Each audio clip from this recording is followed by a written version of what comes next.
Hi, I'm Sierra Bettens. This week on APTN News InFocus, we head to the high Arctic, where climate change, sovereignty, and survival collide. We're featuring the first episode of The Place That Thaws, a 6-part podcast from APTN News and reporter Danielle Paradis, recently nominated for a Canadian Association of Journalists Award. Set in Resolute Bay and Grise Fiord, the series shares powerful stories from Inuit adapting to a warming world as hunting seasons shorten and polar bears stay ashore. With Arctic sovereignty back in the spotlight and wildfires sweeping the country, The Place That Thaws is more relevant than ever.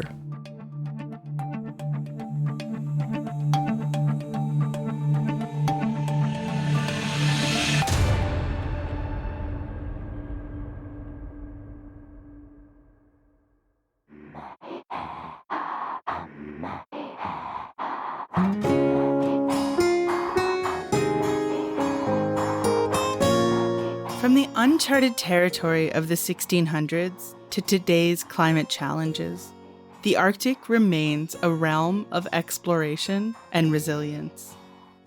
I'm Danielle Paradis, a reporter with APTN News, and this is The Place That Thaws.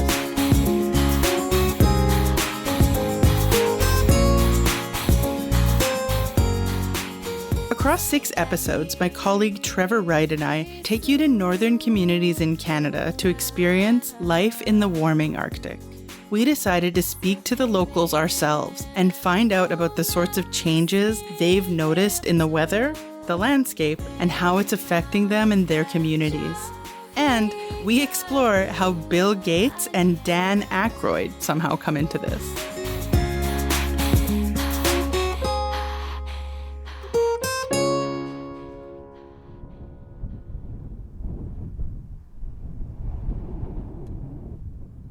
Resolute Bay, Nunavut.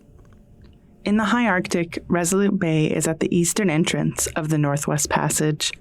It was named for the British ship HMS Resolute, abandoned in 1850 while searching for the passage and the lost Franklin expedition, a famed explorer whose ship got stuck in the ice. The hamlet shares its name with the Resolute desk that adorns the Oval Office, made from oak timbers from the exploration ship. You may know the high Arctic through this Stan Rogers song. I would take the Northwest Passage to find the hand of Franklin reaching for the Beaufort Sea, tracing one warm line. Yeah, that one. When I talk to people about the trip I made, we inevitably talk about how far north we've been. For most of us here in the South, it's not this far. In Resolute Bay, there's a population of around 180 people, and 83% of the community is Inuit. It's the second most northern community in Canada and sits on the southern shore of Cornwallis Island, way, way up above the tree line. Hello, Trevor. Hi. On our first day in Resolute, my colleague Trevor and I talk about the weather. Trevor is APTN's Iqaluit reporter. So it's very windy. It's not that cold. It's like -5 Celsius. So it's not really what I think of when I think of the Arctic. What about you? You live in the Arctic all the time. Yeah. But you got to be careful when it gets real windy because, like, it says -15 on the website, but then you go out and like the wind amplifies that. Especially when there's nothing like block it, like no trees, no like city landscape or anything like that.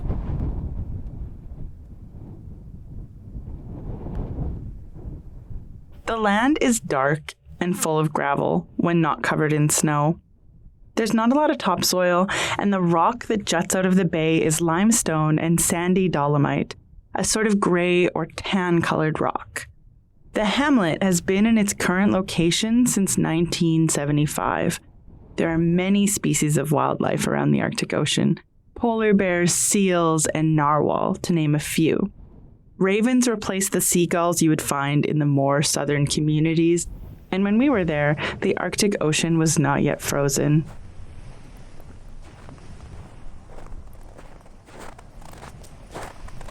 I met Amy Saluvanik at the Hamlet office. She's the social coordinator and organizes Halloween parties, Christmas events, and other get-togethers. Like many people who live in Resolute Bay, Amy is young, 27, and she has children. Amy is worried about things like her kids' education, and as someone who plans activities for the Hamlet, she wants to make sure that people are participating in their culture and learning their language. Amy probably thought it was weird that 2 out-of-towners were roaming around asking questions, but she was nice enough to answer ours. So the sense of community is changing? I feel like, most people don't want to come have fun, like do any activities with any of the kids right now, I guess. Too busy with home stuff.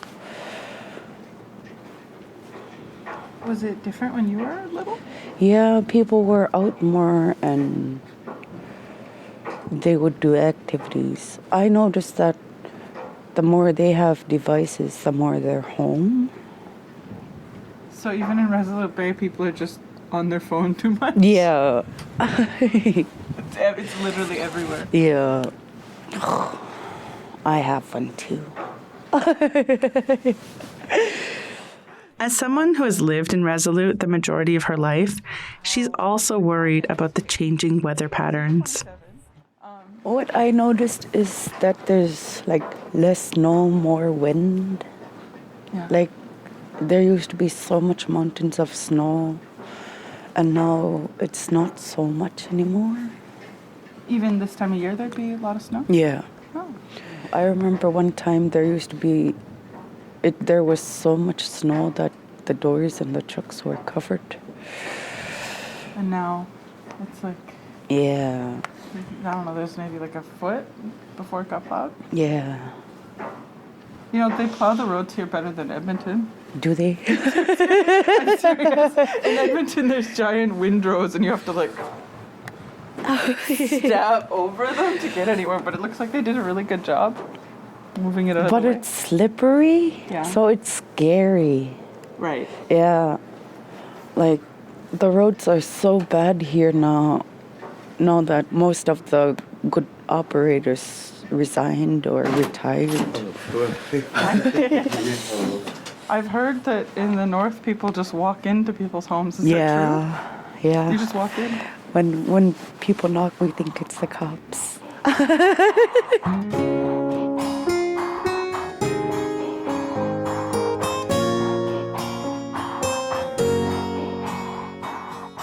Following the advice from Amy, Trevor and I walk into Mark Amarelik's house. Well, actually, I made Trevor do it.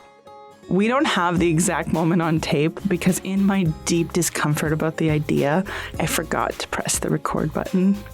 But things were fine. Mark agreed to meet us at the Hamlet office. That was my first time ever just walking into someone's house, just that I didn't know. Yeah. We don't do that in Edmonton. Yeah, it's a little different when you come from down south and when you come up north. I leave my door open because we get polar bears in town, so if somebody needs to go in, my door's open. So. On the evening we arrived, a town election was held. Mark is now the outgoing mayor. He still has a lot on his plate as a hunter and a member of the local search and rescue team. Like all hunters, Mark is used to adapting to the circumstances out on the land. He notices the changes, but seems to be somewhat relaxed about it. Get in your face. So Cornwallis Island, we're there, right? So where are we? We're right here. There's this little black dot here just by the end of the Y. Mark is showing Trevor and I a map of Resolute and the area where the ice used to freeze. Well, when the ice freezes, this is Cornwallis Island right here where we live. Yeah. Resolute Bay, just on the southern central coast on Cornwall. Now, when I said when the ice freezes over to the next island, I talked about this island, Somerset. When it fully freezes over, and sometimes we'll get flowage that goes along here like that. We avoid this area up here because there's a lot of current. At times you don't know if you're just going through snow Some areas we avoid around here, spring and almost all year round. That lots of current. This area we watch out almost all year round, even in the winter time. It's about 76 kilometers between Cornwallis Island, where we are now, and Somerset Island. Aerial photographs in the Hamlet office show a dramatic change in the landscape in a short period of time, showing a large temperature change for the area. In 1979, the mean temperature was minus 16.3 Celsius. Today, that average is 13.8. This never used to turn green before. Now it turns green. So this picture of Resolute Bay in 95, this was in the middle of summer? Yep. There's still snow. Yep. Now it's green. Yep. With snow.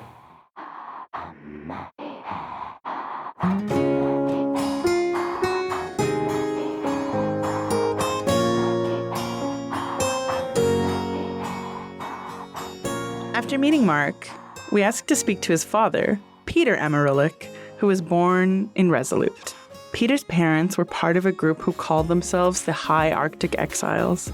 Unlike other Inuit communities further south, Resolute isn't a natural Inuit settlement. In 1953 and 55, a group of Inuit were persuaded by the Canadian government to leave their homes in northern Quebec with the promises of better hunting and new homes. The government told them if they didn't like their new home, they could leave if they wanted to. But like so many promises to Indigenous people, they reneged on their part of the deal. Now, a generation after the relocation, Peter hunts for the community to help with food security. Like his son, Peter is relaxed and easygoing. Born in 61 in Resolute, over here. Took a lot of reading and writing and do a little bit of arithmetic stuff up here. Reading, writing, and arithmetic. Yeah. The classics. 3 hours.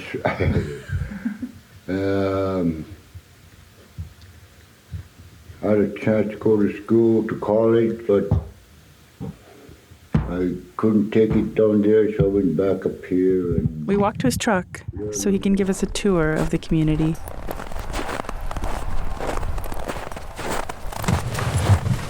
So we're in your hands now, Peter. all right, Where are we going? let me warm it up. What time do you wake up normally?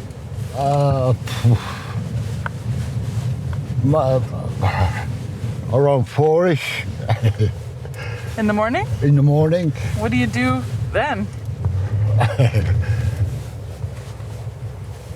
Drive around, bike. Look, this vehicle now that we got to use for now, we're doing more patrolling now, and it's warmer. What do you look for when you're on patrol?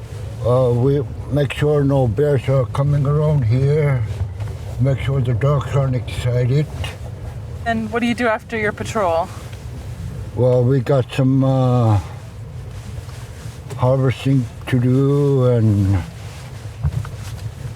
we got cabins to make if we can get to it, but our country is a little hard on us with snow and gravel. We can't use skidoos right now because too much gravel. We can't use bikes now because there's too much snow. Either way, and water is getting too cold. Ice starting to form. As we drove around, Peter showed us some local landmarks. They built that hockey rink here before with the Royal family contributions to it, because they were watching the kids skating down here when there were polar bears down there. Are you hunting today? Well, you know, we could, if we see a seal out here in open water, if it was close. You got your gun? I answered my own question when I looked down at my feet and realized that his hunting rifle was there and ready to go. He's a man ready for any situation. And up in the high Arctic, that's a skill you just have to have. As we pull over to take some pictures, Peter pulls up to an abandoned barge to make sure that there are no polar bears behind it. The polar bear population of Resolute is thriving. When we were there, at least 17 bears were lounging a few kilometers away at Allen Bay. Do you want to take a picture? Yeah. Yeah, okay. Wait, let me take a... make sure there's no bears over here. Oh, yeah, that's a good idea. No one's hiding behind somewhere. Always check for these bears. Sometimes they're just right at the edge too. Oh, they're sneaky. Yeah, they could be. They also like the ice. Watch out for the bear tracks, you know. Yeah. Next, we make our way to a monument outside of town. The monument juts out of the flat tundra landscape. It's two large brown rocks with a gray carving of a man, dressed in his traditional Inuit clothing. The monument, unveiled in 2010 in Resolute Bay, depicts a solitary man looking out on the ocean. Two stone benches in front seem to invite you to sit and reflect.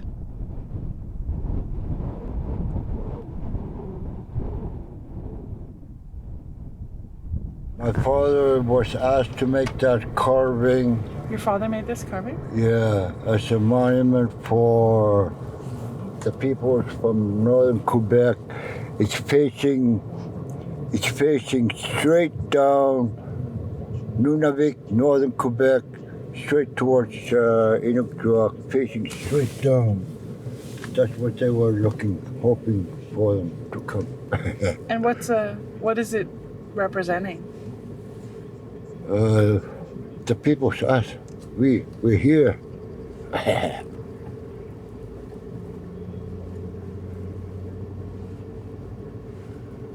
They said that it was an experimental program that the experiment bloomed. So we're here. But there were tough times for people. Hey? There were tough times for people to make it here. Like, it wasn't easy on your parents. No. When they brought them here, this time of the year, they had to pitch up a tent. They had to stay in a tent. When it was Yeah, this cold all out. winter until we were up to get snow, they said. Where those piled rocks, this is where the Canadian Coast Guard dropped them off here, right in this area, and the Americans were saying, go into the bay and drop them off over there. Yeah. No, they put them here through the waves and all that. We get out to take a closer look. There's a plaque on one of the stones that we consider. Can you read it to me? No, I can't because I don't have my bifocal. Okay. They came to these desolate shores to pursue the government's promise of a more prosperous life. They endured and overcame great hardship and dedicated their lives to Canada's sovereignty in these lands and waters. Wow, you know. In memory of Inuit landed here in 1953 and 55. I've heard younger people say they were Canadian flagpoles. That's what they started saying. Yeah, that's what they were saying. I just picked it up from them, so I guess they were flagpoles.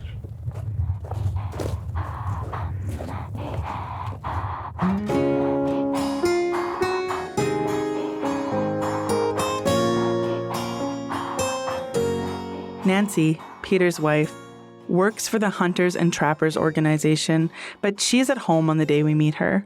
We walked up to their little red house. Outside, there's a tanned polar bear hide flapping in the wind. Watch out. I got a vicious dog in there. Vicious dog? Yeah. Okay.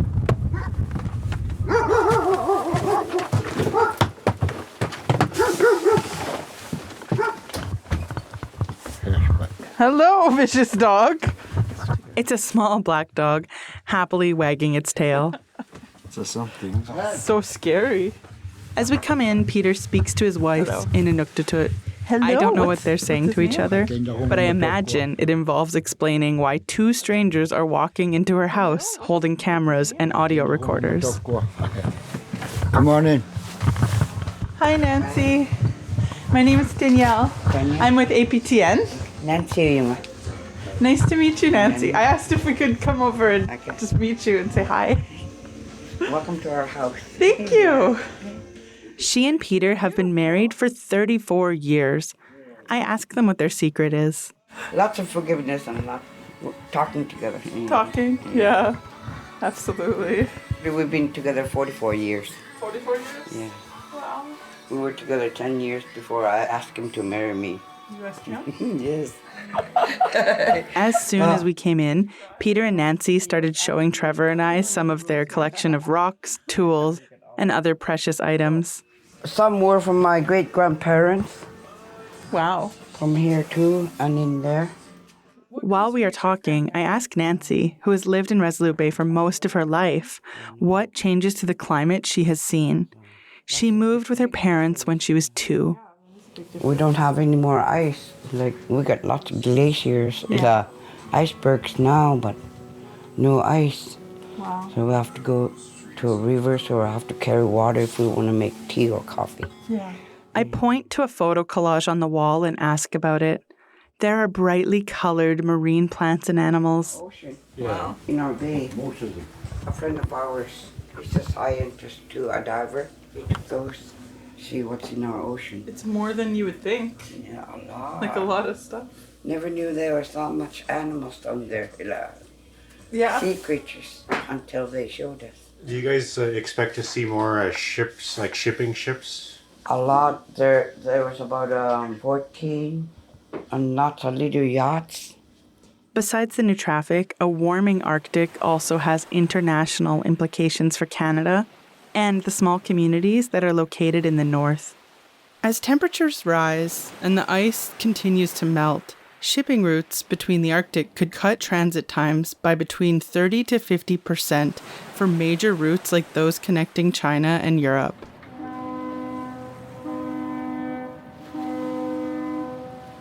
In a document obtained through an Access to Information request, a military briefing for the Minister of National Defense says, with the receding sea ice, Arctic and non-Arctic states seek to advance their interests in the region. It is anticipated that the Department of National Defense will be called upon to support sovereignty functions. The same document states that the American view on the Northwest Passage maintains that it is a strait used for international navigation. I asked Nancy about a rumor I had heard around town about one of these navigational increases. I heard a billionaire guy came here this summer. I don't know who. Do you know who? Bill Gates, he had his own. That was a small one, yeah. He had his own private boat, a research boat. That was his own. All the other crew were all here, and that's how rich he was. Helicopters on both ships. Whoa. That was Bill Gates? Yeah. Wow. And Blues Brothers, the actor. Dan Aykroyd, yeah. Yeah, him. He was here with Bill Gates too. Dan Aykroyd and Bill Gates. Yeah. Gets a regular celebrity sight here. There are a lot of rich people with their own yachts. Whoa. Wow. They have their own servants and all. Ooh. I could live like that. I could live. I'm kidding. Slight tangent here. Before I could report on this, I had to try and figure out what I could about Dan Aykroyd and Bill Gates going on a cruise together in the Northwest Passage. I emailed the agent for Aykroyd and the Bill and Melinda Gates Foundation for possible information, but no one got back to me, which isn't really a surprise. But it was intriguing, The idea that the melting of the summer ice meant that the uber-rich were showing up on the shores of a remote Inuit community. I asked Stephen Watkins, an Ottawa-based IT security consultant, who also enjoys tracking both ships and aircraft, as a hobby. He gave me an in-depth briefing with the title, Resolute Bay's Notable Billionaire Yachts of Summer 2023. We were looking for 2 super yachts, and according to Nancy's description, they both had a helicopter and landing pads. Stefan, can you introduce yourself for me? Oh, I'm a privately funded researcher who does independent research on ships and planes and tries to inform the public and journalists and explain to people how to do this sort of stuff through open source intelligence or open source intelligence methods. And that's how I met you. Was I had a really weird question for you about if you could tell me if Bill Gates and Dan Aykroyd were floating around above the Arctic Circle. Definitely the most interesting question I've had lately, and I pursued that angle, and you gave me a few names of ships that you'd seen, and so I poked around at those, and then I used marinetraffic.com for searching for ships, and marinetraffic.com collects the AIS transmissions from the ships by having a globally dispersed group of a network of receivers. And those receivers collect the data from the ship that the ships are transmitting that will say its speed, direction, location. So near Resolute, there is a receiver, and I started following what was going on there in the time period that we were looking for. And started with August, because it seemed that if you're going to the Arctic, August would probably be the nicest time for the weather. So to make that far a trip, I would think somebody would want to pick the best weather of the year. So I was going to work backwards to May, I think was the earliest time that you thought that we should target. And I saw 2 ships that were traveling together, and they got near Resolute, and they were popping into every inlet along the way. And neither of them were tied directly to Bill Gates, though. Synthesis is owned by a company called Fusion Holdings, and the other, the Nansen Explorer, specializes in polar exploration. The Nansen Explorer is available for rent for the low rate of just over $500,000 per week. So we know that someone with some pretty deep pockets was in Resolute on October 21st, 2023. Either way, Nancy was pretty relaxed about the whole thing. Well, they're here, so we always trying to make them feel comfortable. Yeah. Welcome to Resolute Bay. Mention it to everybody. To all your friends. Yeah. The Intergovernmental Panel on Climate Change, also called the IPCC, lists one of the consequences of climate change for the polar regions will be greater constraints in the use of ice roads and open seas allowing for more vessels to pass through. This means increased shipping, more private ships, and increased risk of hazardous waste and oil spills.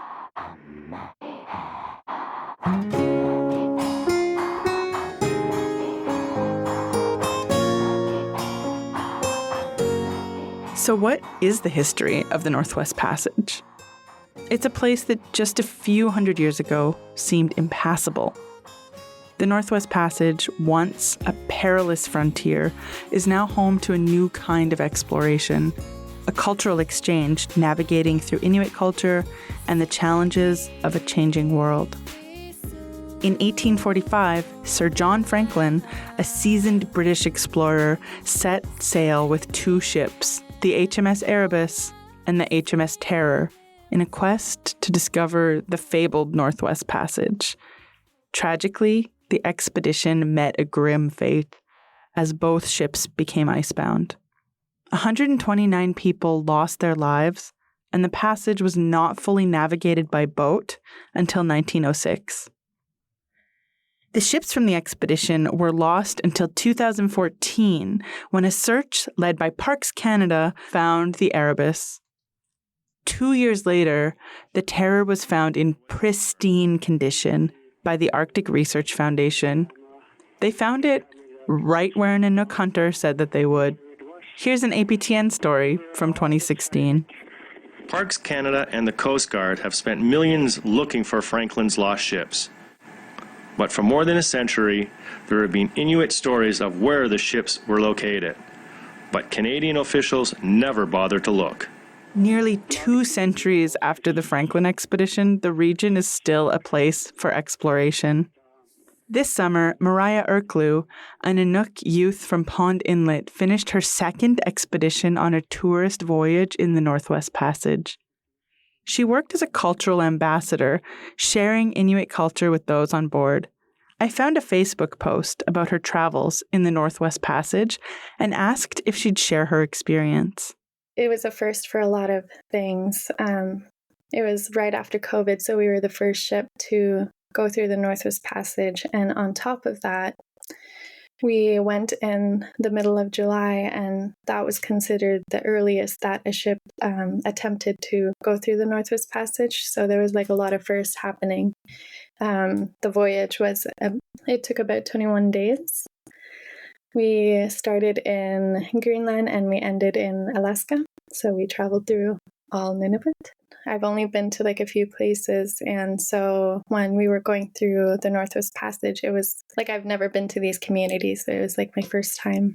Mariah said that she takes the opportunity to speak to tourists to talk about the importance of the Inuit connection to the land and how she makes that connection. I think you've done a really good job of painting the visual picture of like going through the Northwest Passage, what the landscape changes look like.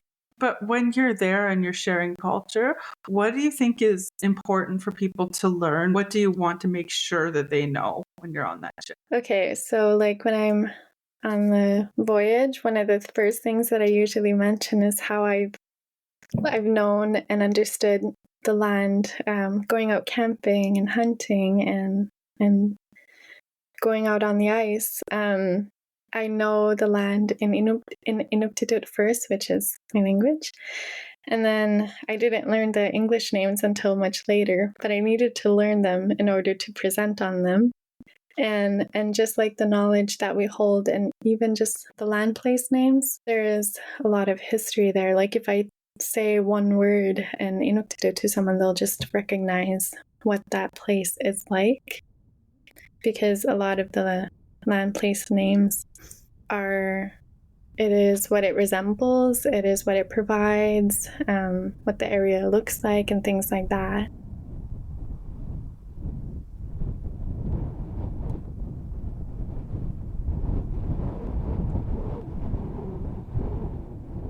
Virtually every community across the north is now struggling to cope with extreme coastal erosion, thawing permafrost, and rapid destructive runoff, which particularly affects coastal communities in Alaska and in northern and western Canada. Despite cold northern winters, sea ice remains in rapid decline. Glacial melt, long relied on for drinking water, is now unpredictable.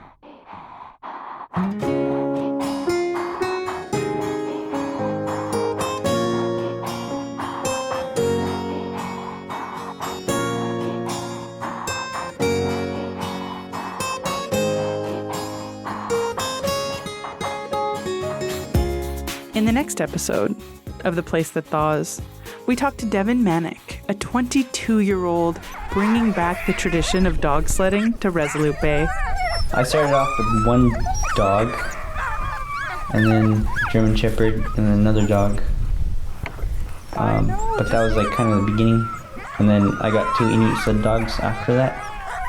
And from there I started from scratch, basically. And I raised them to adults. And then they bred. And then I just kept going from there.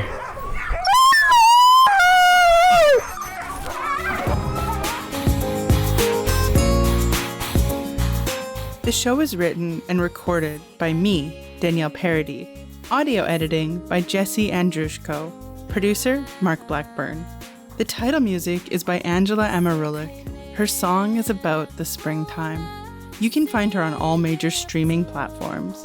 All of the sources for the show can be found in our show notes. You can email me, dparadis, Paradis, at aptn.ca. If you like this podcast, please consider donating to support Indigenous news. Go to aptnnews.ca/contribute.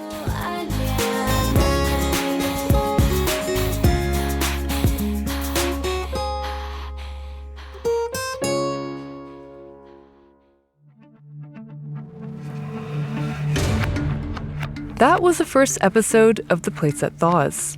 Find the full series on your favorite player or visit aptnnews.ca/podcasts.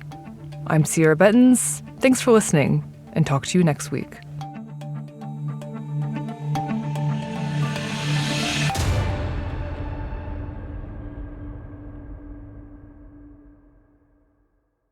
Hello, I'm Rick Harp, host of APTN News Brief, a daily podcast version of the nightly broadcast of APTN National News. Available on all major podcast platforms, APTN News Brief is your quick way to hear the headlines every weekday morning. Learn more at aptnnews.ca/podcasts.